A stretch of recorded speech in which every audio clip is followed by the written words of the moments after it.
अस्सलाम वालेकुम। पाकिस्तान और पाकिस्तान से बहर रहने वाले तमाम पाकिस्तानियों, मैं हूं प्रोग्राम ट्रेल 5 का मेज़बान फ़र्रुख नवाज़ भट्टी। और जिस तरह मेरी कोशिश होती है कि कुछ नई इन्फॉर्मेशन के साथ जो है वो आपसे बात की जाए, तो आज मैं जो आपसे बात करने जा रहा हूं वो बड़ी अहम है कि कोफा मिजाज शहर इक़्तिदार में जहां एक तरफ जो है वो कानून पर अमल दरामद करने की बात हो रही है, वहीं पर एक अहम केस मेरे सामने आया है और वो है एस्टैब्लिशमेंट डिवीज़न का। जी हाँ पाकिस्तानियों, एस्टैब्लिशमेंट डिवीज़न का नाम तो आपने सुना होगा। तमाम नोटिफिकेशन एस्टैब्लिशमेंट डिवीज़न जारी करती है। सेक्रेटरी एस्टैब्लिशमेंट जो है वो तमाम मामलात को देखता है और समरी के ऊपर दस्तखत करने के बाद उसको आगे भेज दिया जाता है। और एक नाम आपने अक्सर जो है वो नोटिफिकेशन पे देखा होगा, ख़ास तौर पर जो है वो पुलिस और DMG के हवाले से, वो उनका नाम है एजाज़ अहमद। कि एजाज़ अहमद सेक्शन अफसर साहब जो है उन्होंने ये नोटिफिकेशन जारी कर दिया। जी हाँ पाकिस्तानियों, ये एजाज़ अहमद जो हैं ये गुज़श्ता 13 साल से एस्टैब्लिशमेंट डिवीज़न में बैठे हैं।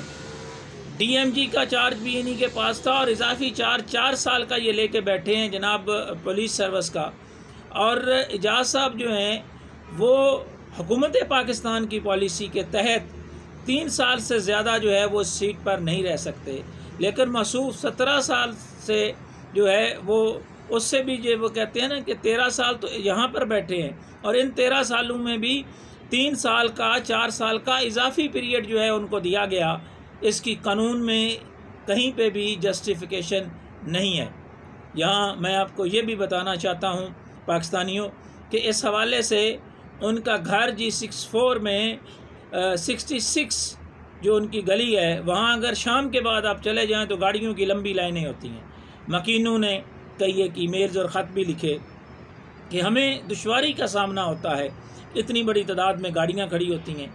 मैं चाहूँगा कि वज़ीर-ए-आज़म अनवर उल हक काकड़ और सेक्रेटरी स्टाफ जो हैं वो इंटेलिजेंस अदारों से भी पता करवाएं और फौरी तौर पर जो है उनको ना सिर्फ वहाँ से हटाया जाए। एस्टैब्लिशमेंट डिवीज़न में क्या वो एक ही काबिल शख्स है?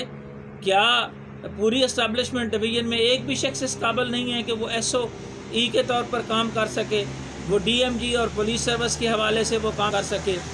इस पर जो है वो ना सिर्फ एक इंक्वायरी होनी चाहिए, इस पर जो उनके एसेट्स हैं इन गुज़श्ता 13 सालों में किस तरह बढ़े, फैसलाबाद में उनके भाइयों के क्या बिजनेसेस थे पहले और आजकल वो क्या हैं, इस पर एक गैर जानबदाराना इंक्वायरी वक्त की ज़रूरत है।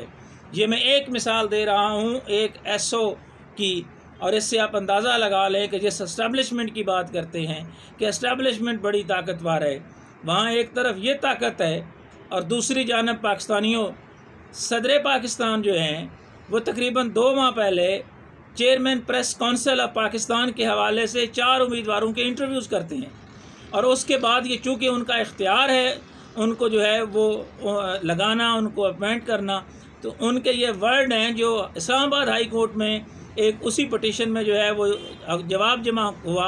वहाँ पे ये कहा गया कि सदर पाकिस्तान ने इन 4 लोगों के इंटरव्यूज़ किए और उनमें से सबसे सूटेबल का कैंडिडेट जो है वो सुप्रीम कोर्ट ऑफ पाकिस्तान के सीनियर वकील डॉक्टर GM चौधरी हैं। वो समरी भिजवा दी गई और उस समरी के हवाले से आज तक वो समरी वज़ीर-ए-आज़म हाउस में पड़ी हुई है, क्योंकि उस पर जो है वो प्रैक्टिकल अगर देखा जाए तो वज़ीर-ए-आज़म हाउस में बैरिस्टर ज़फ़रुल्लाह साहब जो हैं वो उनके पास कोई ओहदा नहीं है, लेकिन तौकीर शाह साहब उनसे पूछ के जा रहे हैं कि जनाब हमें बताएं हमने किस तरह जो है वो चीज़ों को आगे लेकर जो है वो जाना है। तो ये अंदाज़ा लगाएं कि बैरिस्टर ज़फ़रुल्लाह जिसका कोई तल्लक नहीं है वो PM हाउस में क्या कर रहा है। इस पर जो है वो काकर साहब को ज़रूर सोचना चाहिए।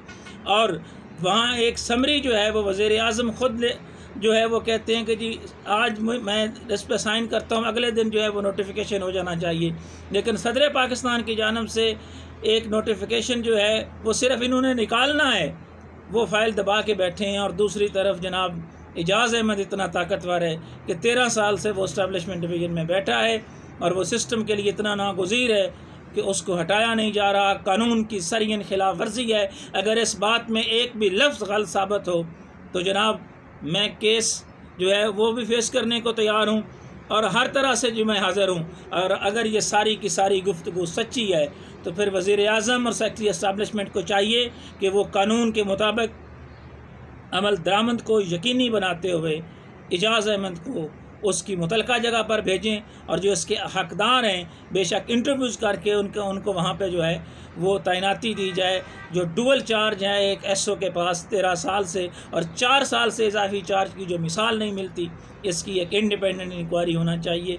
इसके बाद मैं एक और प्रोग्राम जो है वो करने जा रहा हूँ जिसमें FGHA के हवाले से मैंने स्कैंडल ब्रेक किया था कि वहाँ तारिक रशीद साहब किस तरह कोर्ट से स्टे लेकर बैठे हैं, कौन साहब क्या कर रहे हैं, अब्दुल वासे को कितना माल दिया गया, वहाँ यहाँ करोड़ों की और मुबैना तौर पर अरबों रुपए की करप्शन कैसी की गई, G13 और G14 सेक्टर्स के अंदर जो है वो किस तरह पूरे का पूरा माफिया जो है उसने प्रवेल किया।